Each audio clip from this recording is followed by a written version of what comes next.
Hello everyone, good morning. I hope all of you are doing well. আৰু আমি দুটা এতিয়া কটো যোৱাৰ কাৰণে ওলালোঁ। এতিয়া টাইম হৈছে 10-20 মিনিটছ। আজি আমি বাইক লৈ যাম বিকজ আজি চাইন নাযায়, হাইকোৰ্টত মেটাৰ নাই কাৰণে এনে সৰু সুৰা কাম আছে আৰু ডি চি অফিচতে মেইন কাম আছিলে। তাৰপিছত আমি ডিএল চেম্বাৰত আহি মই লেপটপৰ পৰা একনলেজমেণ্টখিনি লৈ ল'লোঁ, মেৰিটৰ আৰু বাৰ্থ চাৰ্টিফিকেট যে এপ্লাই কৰিছিলোঁ ইউনিভাৰ্চিটিৰ সেইকাৰণে। দুটা পাৰ্টি আজি ডি চি অফিচত আহিছে।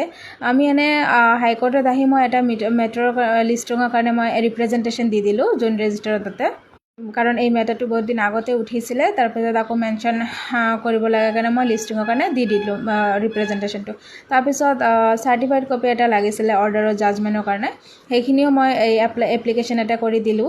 দি কেনে কি হ'ল, আমি আৰু অলপ কাম আছিলে হাইকোৰ্টত, সেইখিনিও কামো কৰিলোঁ। কৰি কেনে চাহ খাই কেনে আমি ডি চি অফিচত যোৱাৰ কাৰণে ওলাই আহিলোঁ বিকজ দুটা পাৰ্টিয়ে বহুত টাইমৰ পৰা ৱেইট কৰি আছিলে ডি চি অফিচত।